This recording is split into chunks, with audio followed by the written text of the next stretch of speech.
नमस्कार, आप देख रहे हैं न्यूज़ फॉर नेशन। बिहार के पूर्व मुख्यमंत्री जीतन राम मांझी चर्चाओं में बने रहने के लिए कई बार अटपटा बयान देते रहे हैं। आपको बता दें कि एक बार फिर से जीतन राम मांझी ने एक विवादित बयान दे दिया है। विवादित बयान उन पर, भगवान राम पर। आपको ये भी बता देते कि पिछले साल दिसंबर में ही उन्होंने भगवान राम पर विवादित बयान दे दिया था, जिसके बाद नौबत यहाँ तक आ गई थी कि बिहार एनडीए के तमाम बड़े दल ने, तमाम बड़े नेताओं ने उन्हें नसीहत तक दे दी थी और कहा था कि चर्चा में बने रहने के लिए आप ऐसे विवादित बयानों से बचें। आपको बता दें कि जिस तरीके से कल अंबेडकर जयंती के दौरान कई दलित नेताओं ने कई जनसभाओं को संबोधित किया, उसी के दरमियान जीतन राम मांझी जब जमुई में एक कार्यक्रम को संबोधित कर रहे थे तो उन्होंने यहाँ तक कह दिया कि भगवान राम तो सिर्फ तुलसीदास और वाल्मीकि के रामायण के सिर्फ पात्र थे, वो मात्र एक काव्य पात्र का ही उदाहरण देते फिर रहे थे। और साथ ही साथ उन्होंने ये भी कह दिया कि कहा जाता है कि भगवान राम ने शबरी के झूठे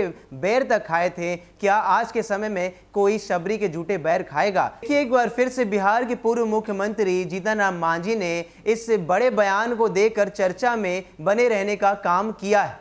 बिहार के पूर्व मुख्यमंत्री जीतन राम मांझी ने एक बार फिर भगवान राम के अस्तित्व पर सवाल उठाए हैं। जमुई में गुरुवार को अंबेडकर जयंती के कार्यक्रम में उन्होंने बताया कि राम भगवान थोड़े ही थे, वह तो तुलसीदास और वाल्मीकि रामायण के पात्र थे। रामायण में बहुत सी अच्छी बातें लिखी है, इसलिए हम उसे मानते हैं, पर राम को नहीं जानते।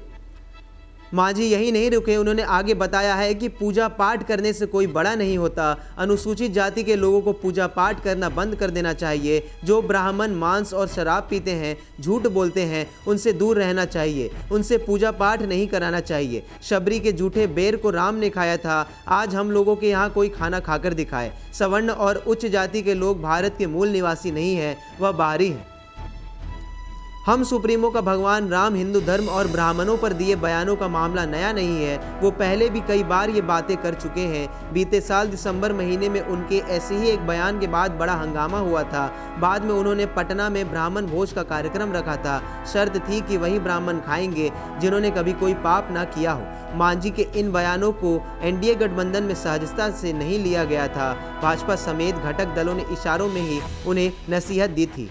भगवान राम पर एक बार फिर से विवादित बयान देने के बाद जीतन राम मांझी सवालों के कटघरे में खड़े हैं। आपको बता दें कि बीते साल दिसंबर में भी उन्होंने भगवान राम पर विवादित बयान दिया था, जिसके बाद से बिहार एनडीए में उथल पुथल मच गई थी। उन्होंने यहां तक कह दिया था कि वो अपने आवास पर ब्राह्मणों को भोज कराएंगे, मगर वैसे ब्राह्मण होने चाहिए जिन्होंने कभी भी पाप ना किया हो, जो शराब ना पीते हैं और साथ ही साथ जो मांस का सेवन नहीं करते हैं। मगर जिस तरीके से अंबेडकर जयंती के दौरान जीतन राम मांझी ने सभा को संबोधित करते हुए कह दिया है कि रामायण में भगवान राम सिर्फ एक पात्र के तौर पर थे, उनकी सच्चाई कुछ नहीं है। जिस तरीके से बार बार कहा जाता है कि भगवान राम ने शबरी के झूठे बैर खाए थे, क्या आज कोई झूठे बैर खाकर दिखा पाएगा? उन्होंने सवर्णों पर भी निशाना साधा है, मगर जिस तरीके से लगातार जीतन राम मांझी ये सब बातें कहते हुए आते हैं, उससे साफ हो गया है कि चर्चा में बने रहने के लिए ही जीतन राम मांझी ऐसे विवादित बयान को देते हैं। अब देखने वाली बात ये जरूर होगी, बिहार एनडीए में बड़े भाई की भूमिका में बैठी बीजेपी इस पर क्या एक्शन लेती है, किस प्रकार अब जीतन राम मांझी पर वह खुलकर बोलते हुए नजर आएगी। लगातार खबरों में बने रहने के लिए आप देखते रहिए न्यूज़ फॉर नेशन। नमस्कार।